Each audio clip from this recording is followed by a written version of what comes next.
নমস্কার, রূপালী মিনি ব্লগে আপনাদের সবাইকে স্বাগত জানাই। আশা করি সবাই ভালো আছেন। আজকেও চলে এসেছি একটি নতুন ধরনের রেসিপি নিয়ে আপনার সামনে।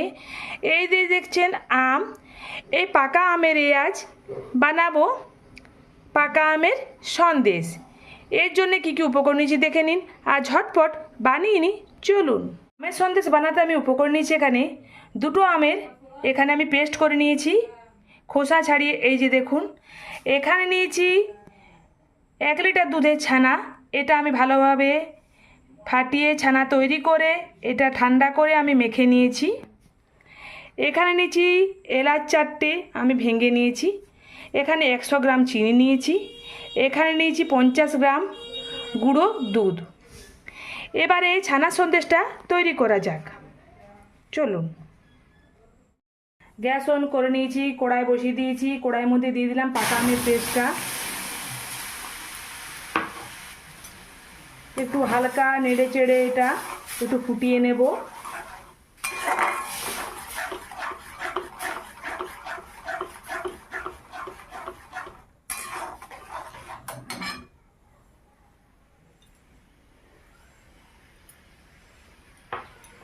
এবার দেবো এর মধ্যে এলাচের গুঁড়ো,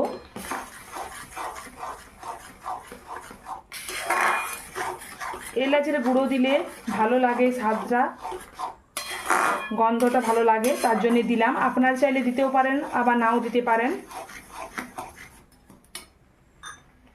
এবারে দেব চিনি,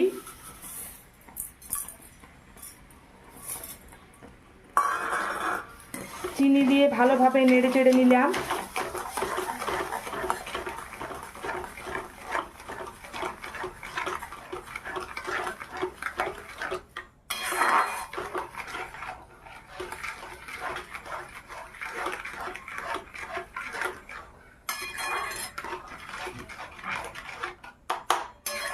এইভাবে কিছুক্ষণ আমি নেড়ে চেড়ে নেব।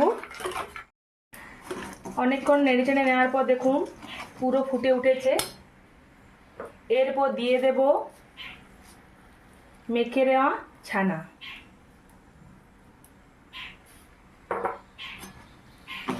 ভালোভাবে গ্যাসটাকে কম করে একটু নেড়ে চেড়ে নিতে হবে।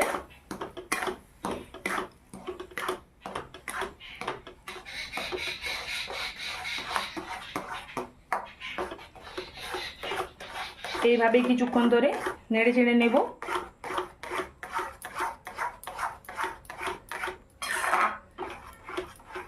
কিছুক্ষণ নেড়ে চেড়ে এইভাবে ঘন তৈরি করে নেব একটা।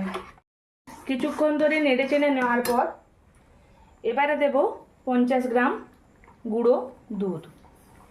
এটা আমি আমুল দুধ ব্যবহার করেছি, আপনারা যে কোনো গুঁড়ো দুধ ব্যবহার করতে পারেন।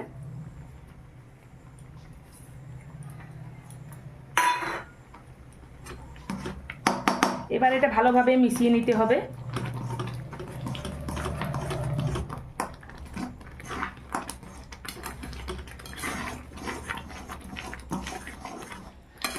গ্যাসের ফ্লেমটাকে মিডিয়ামে রেখে তারপর এই আমের সন্দেশ বানাবেন।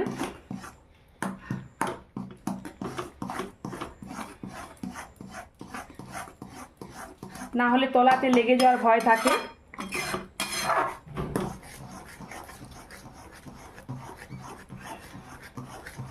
এইভাবে কিছুক্ষণ নেড়ে চেড়ে আমি এটা শুকিয়ে নেব। কিছুক্ষণ ধরে নেড়ে চেড়ে নেওয়ার পর দেখুন শুকনো শুকনো ভাব এসে গেছে। এবারে গ্যাসটা বন্ধ করে নেব। গ্যাসটা বন্ধ করে নিলাম। এবারে কড়াই থেকে একটা থালের মধ্যে আমি উঠিয়ে নিচ্ছি। এইভাবে বাকিটা আমি উঠিয়ে নেব কড়াই থেকে। কড়াই থেকে থালার মধ্যে আমি উঠিয়ে নিয়েছি। এই যে দেখুন, এইভাবেই আমি রেখে দিয়েছি। এবারে কিছুক্ষণ আমি এটা ফ্রিজের মধ্যে আমি রেখে দেব। আপনারা যদি ভাবেন যে আমরা ফ্রিজের মধ্যে রাখবো না, তাহলে মোটামুটি 2 ঘন্টার মধ্যে এটা রেস্টে রেখে দিতে হবে ঠান্ডা করার জন্য। আমি ফ্রিজে রেখে দিয়ে আসি। এবার 2 ঘন্টার মতো, 2 ঘন্টা পর ফিরে এলাম। এবারে চাকুর সাহায্যে আমি শেপ দিয়ে নেব।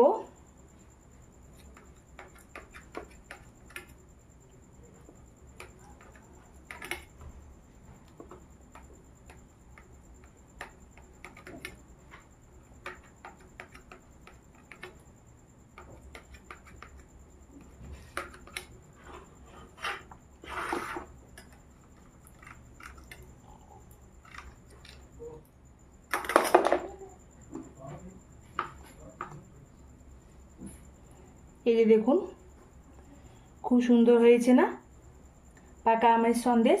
এই যে দেখুন, এটা আমি উঠিয়ে নিলাম। এইভাবে একদিন বাড়িতে বানাবেন পাকা আমের সন্দেশ।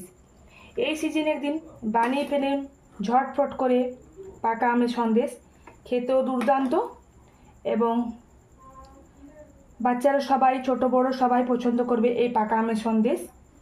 আমি তো বানিয়ে নিলাম আজকে, আপনারা একদিন এই সিজনে বানিয়ে ফেলবেন এই পাকা আমের সন্দেশ। তো আজকের মতন ভিডিওটা এখানেই শেষ করছি। আবার কোনো নতুন ধরনের রেসিপি নিয়ে আপনার সাথে দেখা হবে। ততক্ষণের জন্য আসছি বন্ধুরা, সবাই ভালো থাকবেন, সুস্থ থাকবেন। নমস্কার।